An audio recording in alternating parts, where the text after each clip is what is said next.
आपण पाहत आहात लोकप्रवाह न्यूज। 24 तास प्रत्येक घडामोडीवर लोकप्रवाहाची नजर।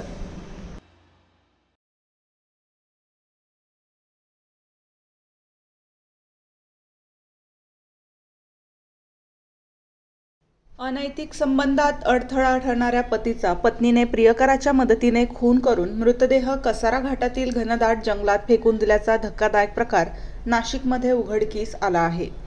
इंदिरानगर पोलीस ठाण्यात दाखल असलेल्या गुन्ह्यात वसंत गोरखनाथ सातपुते वय 40 राहणार स्वराज्यनगर पाथर्डी फाटा नाशिक हे 5 ऑगस्ट 2026 पासून बेपत्ता असल्याची तक्रार दाखल करण्यात आली होती। त्यानुसार पोलिसांनी अपहरणाचा गुन्हा दाखल करून त्यांचा शोध सुरू केला होता।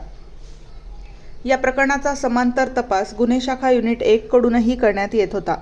दरम्यान गुन्हे शाखा युनिट 1 चे पोलीस हवालदार नाझीम खान पठाण आणि पोलीस अंमलदार मुख्तार शेख यांना गुप्त बातमीदारामार्फत माहिती मिळाली की बेपत्ता वसंत सातपुते यांचा खून करण्यात आला असून या प्रकरणातील संशयित आरोपी शालिमार परिसरात असल्याची माहिती मिळाली।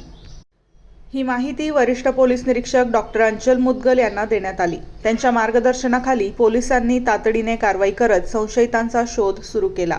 त्यानुसार हसीना हबीब शेख वय 44, साहिल रफिक शहा वय 23, मोईन मुख्तार शहा वय 24 आणि सरफराज अब्रार सय्यद वय 22 यांना ताब्यात घेण्यात आले। पोलिसांनी संशयितांकडे कसून चौकशी केली असता या प्रकरणामागील धक्कादायक कारण समोर आल्याचे पोलिसांनी सांगितले। हसीना शेख आणि साहिल शहा यांच्यात प्रेमसंबंध होते। या संबंधात वसंत सातपुते अडथळा ठरत असल्याने त्याचा काटा काढण्याचा कट रचण्यात आल्याची माहिती चौकशीत समोर आली। पोलिसांच्या माहितीनुसार 6 ऑगस्ट रोजी पहाटे सुमारे 3 वाजता राहत्या घरी साहिल शहाच्या मदतीने चाकूने गळा चिरून वसंत सातपुते यांची हत्या करण्यात आली। हत्येनंतर मृतदेहाची विल्हेवाट लावण्यासाठी तो गोणीत भरण्यात आला। त्यानंतर साहिल शहा, मोईन शहा आणि सरफराज सय्यद यांनी मृतदेह इर्टिगा कारमधून कसारा घाटातील घनदाट जंगलात फेकून दिल्याची माहिती आरोपींनी पोलिसांना दिल्याचे सांगण्यात आले। घनदाट जंगलात शोध मोहीम राबवल्यानंतर गोणीत भरलेला वसंत सातपुते यांचा मृतदेह पोलिसांना आढळून आला।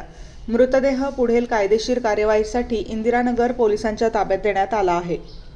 ही कारवाई पोलीस आयुक्त संदीप कर्णिक, पोलीस उपायुक्त गुन्हे शाखा किरण कुमार चव्हाण आणि सहाय्यक पोलीस आयुक्त संदीप मिटके यांच्या मार्गदर्शनाखाली गुन्हे शाखा युनिट 1 चे वरिष्ठ पोलीस निरीक्षक डॉक्टर अंचल मुदगल यांच्या नेतृत्वाखाली पोलीस उपनिरीक्षक चेतन श्रीवंत, दत्तात्रय पोटे, रमित शेख, श्रेणी पोलीस उपनिरीक्षक किरण शिरसाट, नाझीम खान पठाण, मुख्तार शेख, संदीप भांड, प्रदीप म्हसदे, विशाल काठे, प्रशांत मरकड, विशाल देवरे, मिलिंद सिंग परदेशी, अप्पा पानवळ, उत्तम पवार, अमोल कोष्टी, राम बर्डे, जगेश्वर बोरसे, देवीदास ठाकरे, मनीषा सरोदे, अनुजा येलवे, राहुल पालखेडे, महेश साळुंके, रोहिदास लिलके, शर्मिला कोकणी, गोरक्ष साबळे, कैलास चव्हाण, योगीराज गायकवाड, श्रीकांत सूर्यवंशी, सुखराम पवार, समाधान पवार, महिला सहाय्यक पोलीस निरीक्षक जया तारडे, तांत्रिक विश्लेषण विभाग तसेच सेवानिवृत्त पोलीस उपनिरीक्षक दत्तात्रय कडनोर